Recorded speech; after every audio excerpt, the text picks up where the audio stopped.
Hey guys, welcome to source point. आज हम लोग डिस्कस करेंगे वीज़न एस के करंट अफेयर्स जो कि हमारी फरवरी मंथ की है। तो काफ़ी टॉपिक कंप्लीट हो गई है। आज हम लोग इकॉनमी देखते हैं, इकॉनमी की भी काफ़ी टॉपिक कंप्लीट हो गई है। स्टार्ट करेंगे इंटीग्रेटेड ऑम्बुड्समैन स्कीम के साथ। तो चलिए स्टार्ट करते हैं। रेस्ट ऑफ द टॉपिक देखने के लिए आपको बस एक काम करनी है, हमारे चैनल को सब्सक्राइब करना है। प्लेलिस्ट में आकर आप लोग स्टार्टिंग से सारी वीडियो देख सकते हो। हर एक मंथ की जो भी आपको डिस्कशन चाहिए वो सारे डिस्कशन अवेलेबल है। तो चलिए स्टार्ट करते हैं हम लोग अपनी आज की लेसन। तो यहाँ पे देखते हैं इंटीग्रेटेड ऑम्बुड्समैन स्कीम। एक्चुअली ये क्यों आया है, क्योंकि रिसेंटली आरबीआई के द्वारा अनाउंस किया गया है कि ये एक स्कीम है।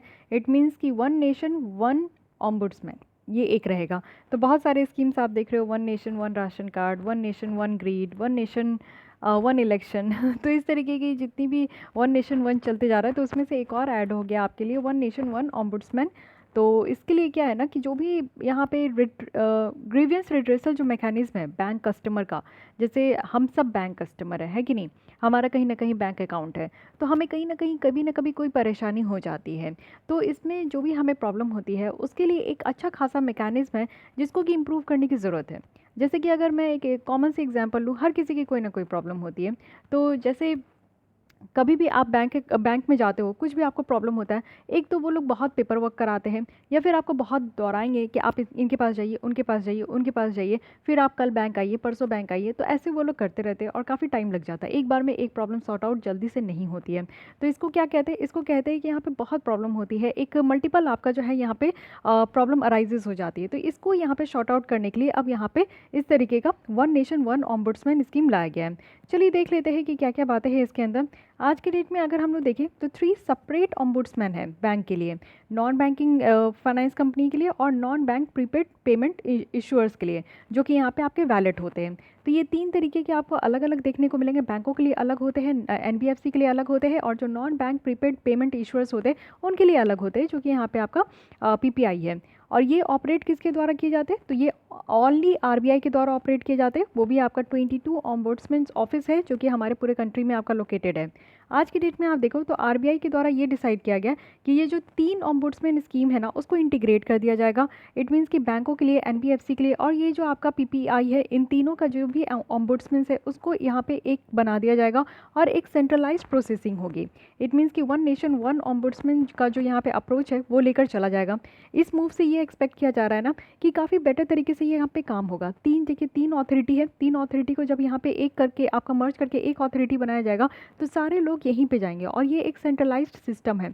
आपको कभी सोचना नहीं होगा कि अच्छा आपका एनबीएफसी से रिलेटेड कोई प्रॉब्लम है तो आपको किसके पास जाना है, बैंकों से रिलेटेड प्रॉब्लम है तो किसके पास जाना है। ऐसा आपको बाइफर्केट नहीं करना होगा। अब सिर्फ एक दिमाग में रहेगा कि एक सेंट्रलाइज्ड ऑम्बुड्समैन है। अगर कोई भी आपको यहाँ पे बैंकों से रिलेटेड या एनबीएफसी से रिलेटेड या फिर प्रीपेड पेमेंट इंटरफेस से रिलेटेड कोई भी प्रॉब्लम है तो आप यहाँ पे आ सकते हो, एक ही है, ठीक है। तो ये एक प्रॉब्लम है, इससे अच्छा खासा काम हो पाएगा। यहाँ पे एफिशिएंट है, ज़्यादा रिस्पॉन्सिव हो पाएंगे, काम बहुत सिंपल देखने को मिलेगा। तो इसलिए इस तरीके की मूव से कहीं ना कहीं फ़ायदे होंगे।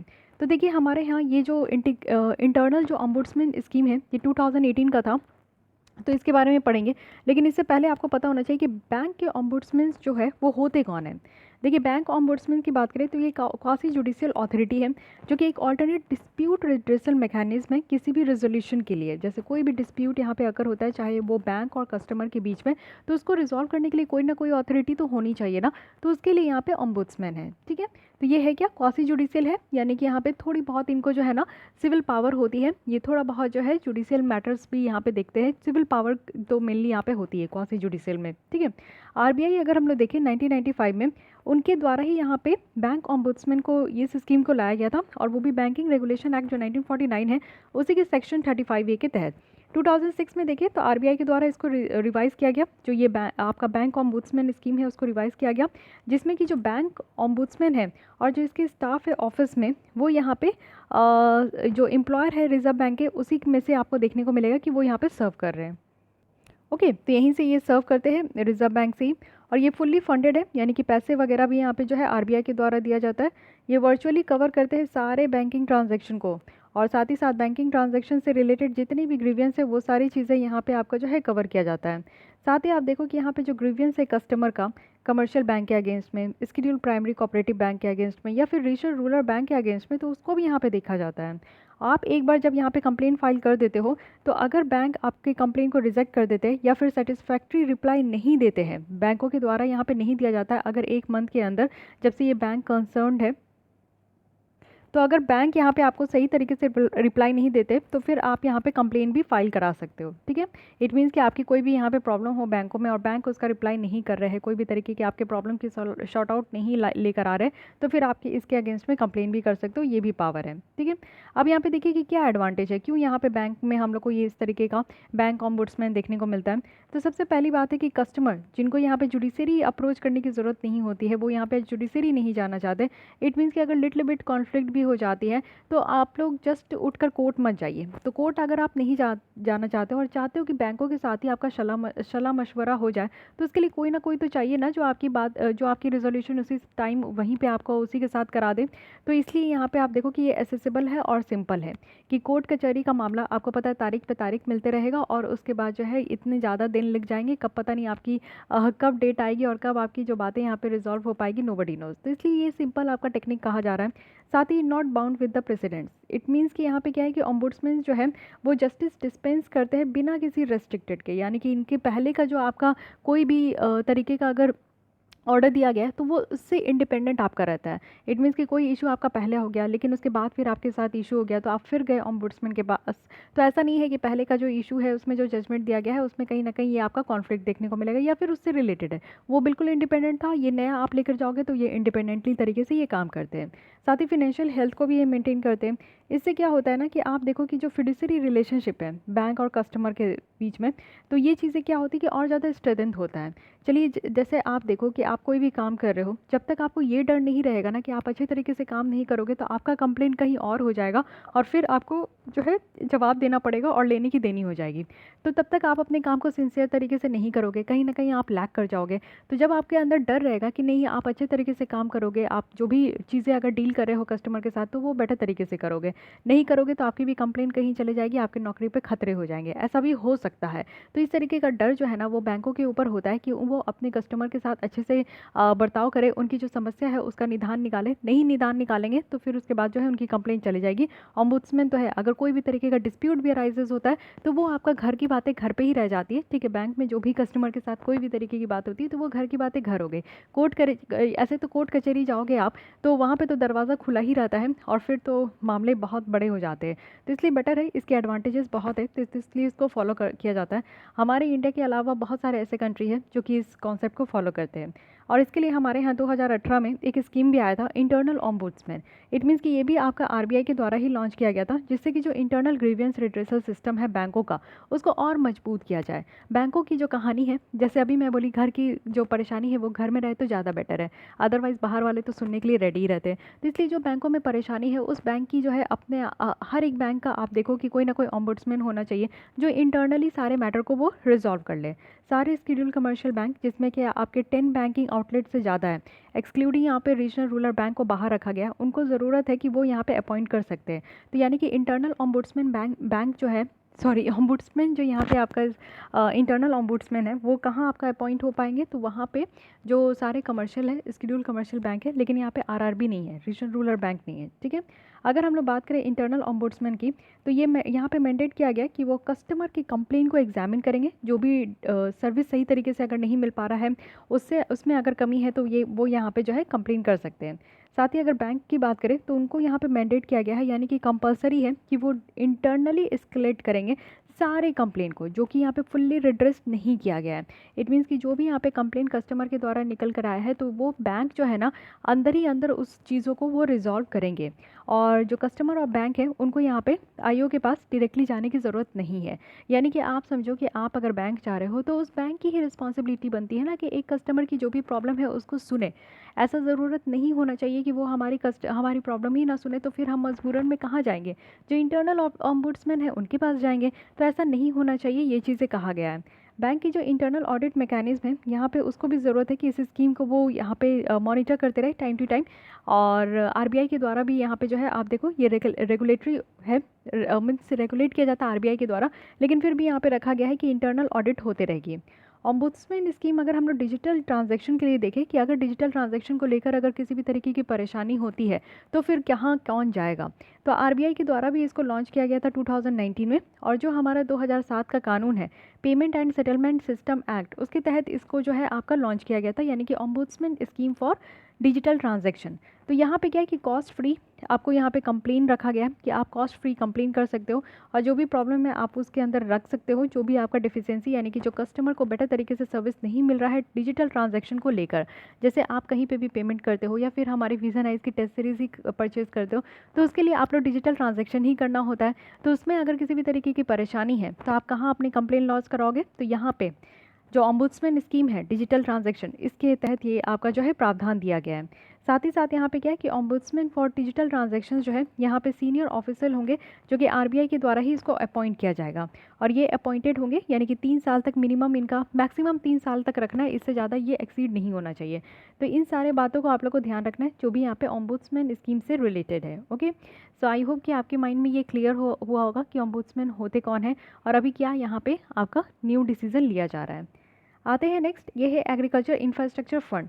तो इस बार जो बजट में आप देखो 2021-22 में, तो फाइनेंस मिनिस्टर के द्वारा अनाउंस किया गया है कि एक हम लोग एग्रीकल्चर प्रोड्यूस मार्केटिंग कमिटीज़ जो है वो यहाँ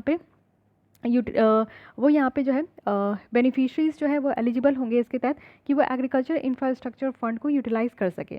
तो बहुत अच्छी बात है। एपीएमसी जो आप देखते हो इसी के लिए बहुत ज़्यादा हल्ला हो रहा है कि एपीएमसी को ख़त्म कर दिया जाएगा, जो भी एग्रीकल्चर रिफॉर्म बिल लाया जा रहा है। बट आप देखो बहुत सारे स्टेट में एपीएमसी तो चलता भी नहीं है। बिहार में तो 2006 में ही एबॉलिश कर दिया गया था।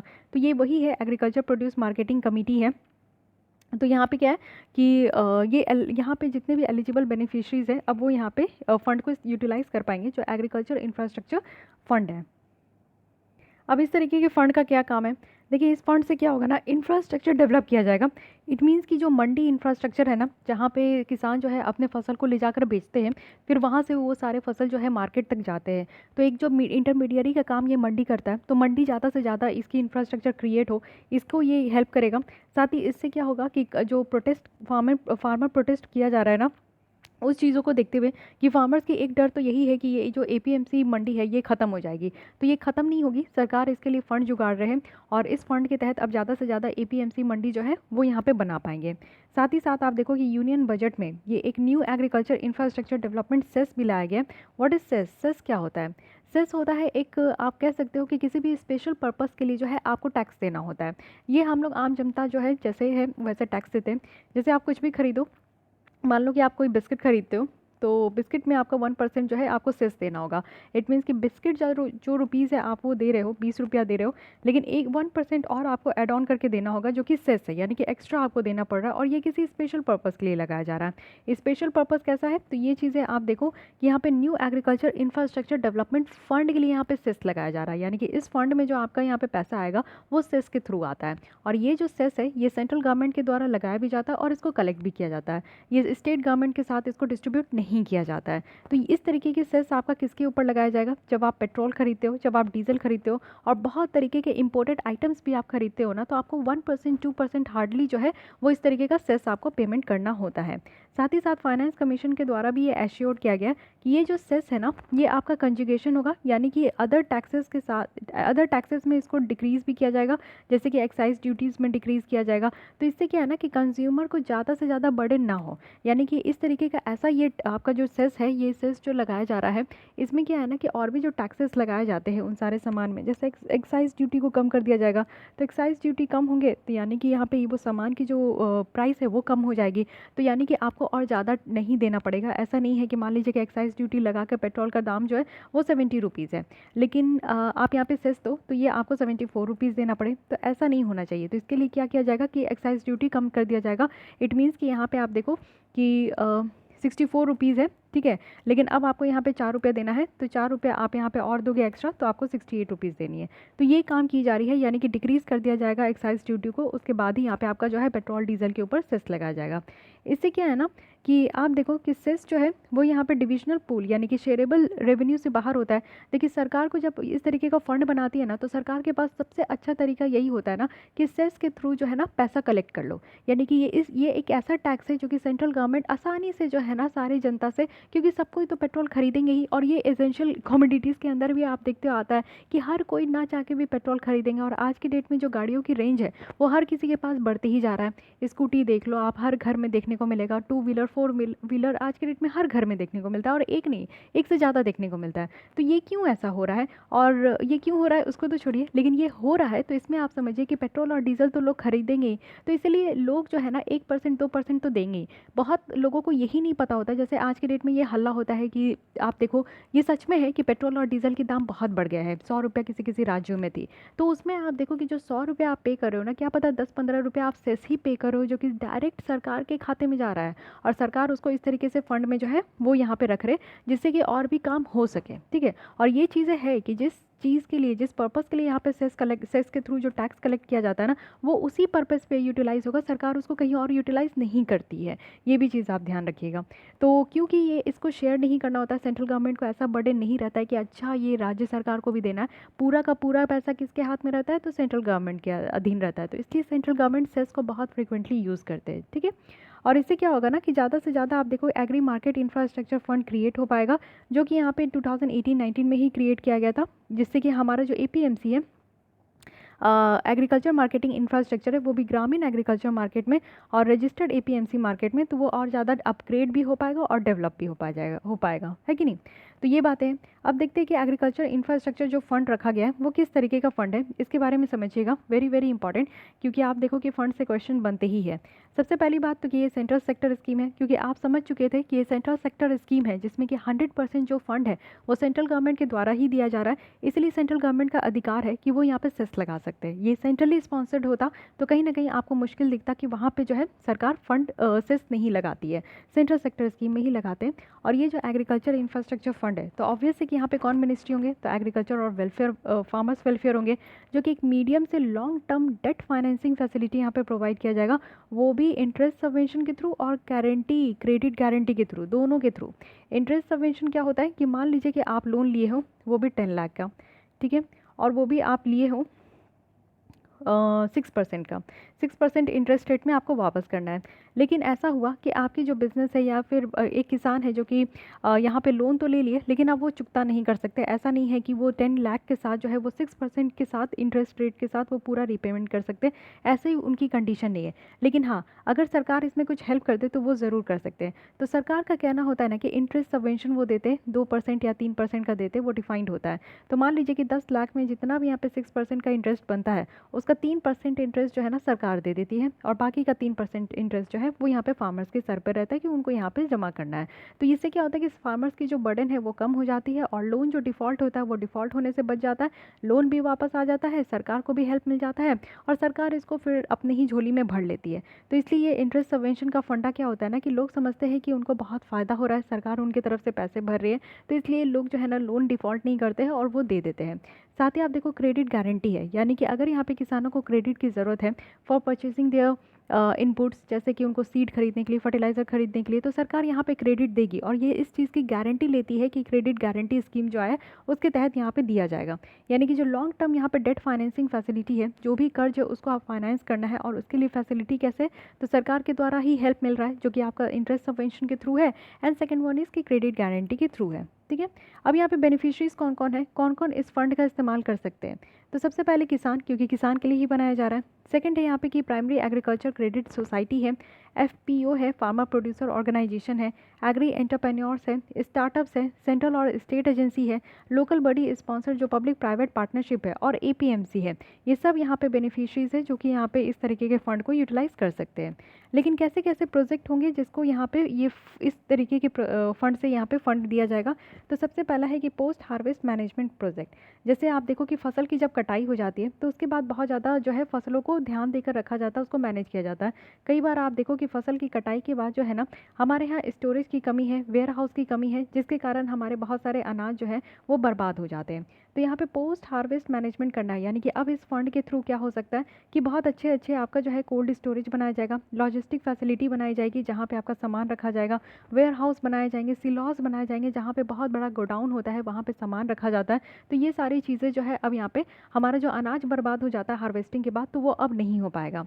सेकंड क्या है कि कम्युनिटी फार्मिंग एसेट को यहाँ पे बिल्ड करना है। जैसे कि आप देखो कि ऑर्गेनिक इनपुट प्रोडक्शन करना है, यानी कि तो ऑर्गेनिक खेती करने के लिए भी यहाँ पे आपका काफ़ी ज़्यादा हेल्प किया जा रहा है ये कम्युनिटी फार्मिंग एसेंट, जैसे कि ऑर्गेनिक इनपुट प्रोडक्शन के लिए इंफ्रास्ट्रक्चर जो कि स्मार्ट और एक अच्छा एग्रीकल्चर हो, सप्लाई चेन इंफ्रास्ट्रक्चर हो, तो ये सारी चीज़ों के लिए भी यहाँ पे आपका जो है प्रोजेक्ट एलिजिबल है। साथ ही साथ आप देखो कि इसके अंदर यानी कि जो इंफ्रास्ट्रक्चर एग्रीकल्चर इंफ्रास्ट्रक्चर फंड है, 1 लाख करोड़ जो है वो यहाँ पे बैंकों के द्वारा दिया जाएगा और फिनेंशियल इंस्टीट्यूशन के द्वारा एज ए लोन दिया जाएगा। और इंटरेस्ट सबवेंशन कितना है, तो 3% है पर एनम, यानी कि 1 साल का जो लोन है ना, यानी कि 2 करोड़ का लोन ले रहे हैं तो इसके ऊपर जितना भी इंटरेस्ट लगेगा तो 3% का जो इंटरेस्ट होगा ना वो यहाँ पे सरकार पे करेगी, ठीक है। और सबवेंशन विल बी अवेलेबल कितना होगा, तो मिनिमम पीरियड यानी कि 7 साल तक तो यहाँ पे सरकार आपका 3% का जो है वो लोन आपका पे करने वाली है, तो बहुत अच्छी बात है। साथ ही फर्दर आप देखो कि क्रेडिट गारंटी कवरेज भी है, तो यहाँ पे जितने भी एलिजिबल बोरोवर है ना उनको ये अवेलेबल होगा। और आपका क्रेडिट गारंटी जो फंड ट्रस्ट है माइक्रो और स्मॉल इंटरप्राइजेस स्कीम के तहत, तो वो भी यहाँ पे 2 करोड़ तक का लोन दिया जाएगा। और ये जो फ़ी है इसकी कवरेज का वो सरकार के द्वारा पे किया जाएगा, यानी कि आप क्रेडिट ले लो, अगर आप इसको नहीं पे कर पाते हो तो सरकार आपका पूरा पैसा पे करेगी। ये बहुत अच्छी बात है जो कि सरकार के द्वारा जो है इस तरीके से मुहिम लाया गया है। इस स्कीम आप देखो कब तक रहेगा, तो 2030 तक रहेगा। और साथ ही साथ अगर हम लोग यहाँ पे देखें तो इसको मैनेज और मॉनिटर जो किया जाएगा वो online management information system platform के द्वारा किया जाएगा। ये आपका नेशनल, स्टेट और डिस्ट्रिक्ट लेवल मॉनिटरिंग कमेटी होंगे जो कि रियल टाइम मॉनिटरिंग करेंगे, ठीक है। तो ये सारी चीज़ें तो हम लोग देख लिए कि यहाँ पे कौन कौन से प्रोजेक्ट होंगे और कैसे कैसे कैसे यहाँ पे लोन दिया जाएगा। लेकिन अब देखते हैं कि बेटर एग्रीकल्चर इंफ्रास्ट्रक्चर की ज़रूरत क्यों है। तो ये तो आप भी समझ रहे हो कि क्यों हमें ज़रूरत है। हमारे यहाँ इंफ्रास्ट्रक्चर की बहुत कमी है, जिसके कारण हमारे जो किसानों की जो फसल है, जो मेहनत है, वो कहीं ना कहीं बर्बाद हो जाती है। तो हमारा जो फार्म प्रोडक्टिविटी का इम्पैक्ट देखने को मिलता है वो बहुत ज़्यादा आपको जो है देखने को मिलता है। 58% जो टोटल पॉपुलेशन है हमारे भारत के, तो एग्रीकल्चर और इसके अलाइड एक्टिविटीज़ जो है वो प्राइमरी इनकम सोर्स है। और अगर अच्छा खासा इंफ्रास्ट्रक्चर रहा तो यहाँ पे फार्म प्रोडक्टिविटी जो है वो और ज़्यादा बढ़ेगा और खर्चे जो है वो कम हो पाएंगे। साथ ही वेस्टेज कम होगा, क्योंकि हमारे यहाँ ना वेयर हाउसेज है, ना स्टोरेज है, ना कोल्ड स्टोरेज है। तो खर्चे हमारा जो बर्बाद होता है, फसल बर्बाद हो जाते हैं, बहुत सारे अनाज सड़ गल जाते हैं, तो ये कम होगा। साथ ही फार्मर की इनकम भी यहाँ पे इम्प्रूव हो पाएगी। ज़्यादा से ज़्यादा फसल अगर यहाँ पे आपका मार्केट तक पहुँचेगा तो वैल्यू एडिशन होगा, पैकिंग अच्छे से होगी, ब्रांडिंग किया जाएगा, गुड नेटवर्किंग मार्केटिंग यहाँ पे नेटवर्क मिलेगा। साथ ही टेस्टिंग फैसिलिटी भी प्रोवाइड किया जाएगा, क्वालिटी ऑफ प्रोडक्ट होंगे जिससे कि यहाँ पे बेटर जो आप देखो रेट यहाँ पे मार्केट में लगेगा, तो फार्मर्स को अगेन यहाँ पे आपका जो है प्रॉफिट होगा। ट्रेडिंग एक्टिविटीज़ को मॉडर्नाइज़ किया जाएगा। इससे क्या है कि जो किसान हैं और जो ट्रेडर्स हैं उनको यहाँ पे हेल्प मिल पाएगा कि वो अच्छे तरीके से डिसाइड कर सके कि उसको कैसे कैसे एक्शंस लेना है जो एज़ सुन एज़ पॉसिबल हो। जैसे कि आप देखो कि ई ट्रेडिंग है, इंटरनेट ऑक्शन है, तो ये सारी चीज़ों को लेकर, ठीक है। तो ये भी आप समझ गए। अब यहाँ पे हम लोग समझते हैं कि एक्चुअली इसमें बातें क्या क्या रखी गई है, यानी कि एग्रीकल्चर इंफ्रास्ट्रक्चर होता क्या है। देखिए एग्रीकल्चर इंफ्रास्ट्रक्चर बहुत बड़ी बात है, यानी कि खेती से रिलेटेड जितनी भी तरीके की इंफ्रास्ट्रक्चर की ज़रूरत है सब यहाँ पे आ जाता है। यानी कि ऐसा इंफ्रास्ट्रक्चर बनाना है जिसमें कि हमारे प्रोडक्शन, प्रोक्योरमेंट, प्रोसेसिंग, प्रिजर्वेशन और ट्रेड ये सब इंक्लूड हो। यहाँ पे आप देखो कि इनपुट बेस्ड इंफ्रास्ट्रक्चर है, यानी कि बीज ऐसा ऐसा जगह में हो जहाँ पे बीज मिले, फर्टिलाइज़र मिले, पेस्टिसाइड्स मिले, कुछ मशीनरी मिले। साथ ही साथ रिसोर्स बेस्ड इंफ्रास्ट्रक्चर हो जहाँ पे आपका इरिगेशन की फैसिलिटी मिले, किसानों को पावर मिले, एनर्जी मिले, है कि नहीं। साथ ही फिजिकल इंफ्रास्ट्रक्चर हो, यानी कि रोड कनेक्टिविटी हो जिससे कि किसान जो है अपने खेत से लेकर वो मंडी तक जा सके, वो मार्केट तक जा सके। ट्रांसपोर्ट फैसिलिटी हो किसानों के लिए, स्टोरेज फैसिलिटी हो, प्रिजर्वेशन हो कि वो अपने फसल को बेटर तरीके से प्रिजर्व करके रखें। इंस्टीट्यूशनल इंफ्रास्ट्रक्चर हो, एग्रीकल्चर रिसर्च किया जाए, एक्सटेंशन हो, एजुकेशन टेक्नोलॉजी हो। तो ये सारी चीज़ जो है आपका मिला जुला कर हम लोग इसको क्या कहते हैं, एग्रीकल्चर इंफ्रास्ट्रक्चर, ठीक है। कुछ और भी स्कीम देखिए जिससे कि हमारे एग्रीकल्चर इंफ्रास्ट्रक्चर पर इम्पैक्ट देगा। तो सबसे पहला तो है ई नैम, यानी कि नेशनल एग्रीकल्चर मार्केट है। ये pan India electronic trading portal है, यानी कि पैन इंडिया पूरे ऑल ओवर द इंडिया में ये चलता है। पोर्टल है यानी कि ऑनलाइन यहाँ पे आपको देखने को मिलेगा कि काम होता है। जितने भी एग्जिस्टिंग एपीएमसी मंडी है सबको यहाँ पे लिंक किया गया है कि और ऑनलाइन ही यहाँ पे जो है क्रॉप की यहाँ पे प्राइसिंग सेट होती है। प्रधानमंत्री कृषि सिंचाई योजना है, यानी कि किसानों को बेटर इरिगेशन फैसिलिटी प्रोवाइड करना है।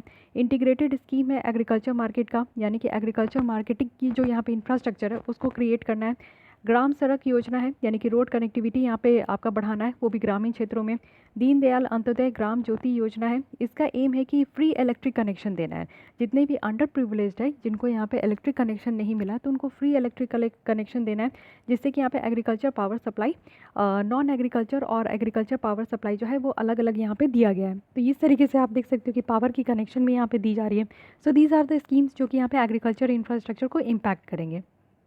ओके, अब इसके बाद आप देखो कि क्या क्या यहाँ पे स्कीम के द्वारा रोल प्ले किया जाएगा। तो कुछ स्टेक होल्डर्स है और उनको इस स्कीम से कैसे बेनिफिट होगा। ठीक है, ये जो फंड आपका बनाया जा रहा है तो इस फंड से कैसे बेनिफिट होगा।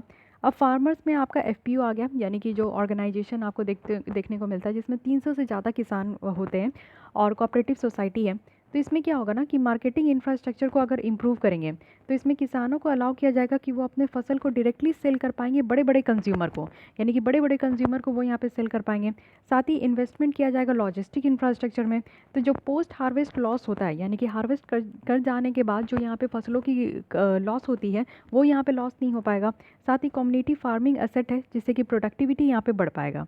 वही अगर सरकार की बात करें तो सरकार को कैसे रोल प्ले करेंगे, तो सरकार यहाँ पे डायरेक्टली जो प्रायोरिटी सेक्टर लेंडिंग है वो यहाँ पे इसको डायरेक्ट कर पाएंगे, जो कि करेंटली अनवेएबल प्रोजेक्ट में यहाँ पे आपका दिया जाएगा। साथ ही आप देखो कि इंटरेस्ट सबवेंशन यहाँ पे सरकार दे रही है, इंसेंटिव्स दे रही है, क्रेडिट गारंटी दे रही है। साथ ही नेशनल जो फूड वेस्टेज परसेंटेज है उसको सरकार कम करने का कोशिश कर रहे हैं।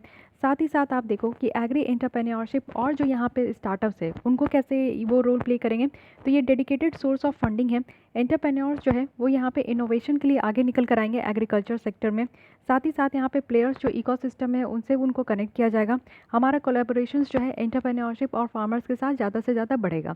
तो जितना ज़्यादा हम लोग एंटरप्रेन्योर्स स्टार्टअप्स के साथ अपने फार्मर्स को कनेक्ट करेंगे तो उनको न्यू आइडिया मिलता जाएगा कि वो अपने कैसे कैसे न्यू टेक्निक को इस्तेमाल करें, जिनसे कि उनको शॉर्ट टाइम में और कम इनपुट लगाकर उनको ज़्यादा आउटपुट मिले। बैंकिंग इकोसिस्टम की अगर बात करें तो credit guarantee, incentives, interest subvention, lending यहाँ पे इंस्टीट्यूशन जो है वो सब यहाँ पे आप देखो कि इस तरीके का दिया गया है जिससे कि लोअर रिस्क है। साथ ही साथ इस स्कीम से क्या है कि उनकी जो कस्टमर बेस है वो बढ़ेगा, डाइवर्सिफिकेशन बढ़ेगा। और अगेन आप देखो कि यहाँ पे कोऑपरेटिव बैंक्स और आरआरबी का बहुत अच्छा खासा रोल है। कंज्यूमर की बात करें तो यहाँ पे इनएफिशिएंसी जो है वो कम होगी पोस्ट हार्वेस्ट इकोसिस्टम में। की बेनिफिट है कंज्यूमर्स के लिए जो कि लार्जर शेयर है उनका प्रोड्यूस का, बेटर क्वालिटी और प्राइस मिल पाएगा आप कंज्यूमर को। एपीएमसी की बात करें तो यहाँ पे लो कॉस्ट क्रेडिट को एक्सेस करने के साथ साथ एपीएमसी जो है वो यहाँ पे पोस्ट हार्वेस्ट इंफ्रास्ट्रक्चर को सेटअप कर पाएंगे, जिसमें कि आप देखो कि कुछ ड्राइंग यार्ड होगा, एसेइंग यूनिट होंगे, कुछ कोल्ड स्टोरेज होंगे, कुछ वेयर हाउसेज होंगे। तो ये सारी चीज़ें अगर जितना ज़्यादा यहाँ पे इस तरीके का इंफ्रास्ट्रक्चर क्रिएट होगा तो उतना ज़्यादा अच्छा यहाँ पे आपका रिजल्ट देखने को मिलेगा, जिससे कि बेटर प्राइस रियलाइजेशन हो पाएगा फार्मर्स के लिए, क्योंकि उनका क्वालिटी किस तरीके से प्रोड्यूस हो रहा है, एबिलिटी होगा कि वो ज़्यादा से ज़्यादा स्टोर कर पाए और यहाँ पे बेटर प्राइस के साथ वो बेच भी सके। ठीक है, और हार्वेस्ट लॉस जो हो रहा है ना, यानी कि कटाई के बाद भी जो फसल कटाई के बाद जो बर्बाद होते हैं वो यहाँ पे मिनिमाइज हो सके। ठीक है, तो गाइज आज के लिए इतने ही रखते हैं। प्रोडक्ट लिंक्ड इंसेंटिव्स के साथ नेक्स्ट हम लोग स्टार्ट करेंगे और कोशिश करेंगे कि बहुत जल्दी से कंप्लीट कर ले। नेक्स्ट आपका जब अप्रैल मंथ का मैगजीन आएगा तो उसे हम लोग स्टार्ट कर लेंगे साथ ही साथ। तो मिलते हैं हम लोग कल। अगर आपको ये लेसन अच्छा लगता है, समझ में आया है तो लाइक कर दीजिए, अपने दोस्तों के साथ भी शेयर कीजिए और इसी समय हमारे साथ डेली जुड़ने के लिए आप लोग हमारे चैनल को सब्सक्राइब कर सकते हैं, क्योंकि आपको इसी टाइम पर डेली वीडियो मिलने वाले हैं। तो मिलते हैं कल, आज के लिए बस इतना ही। Thank you.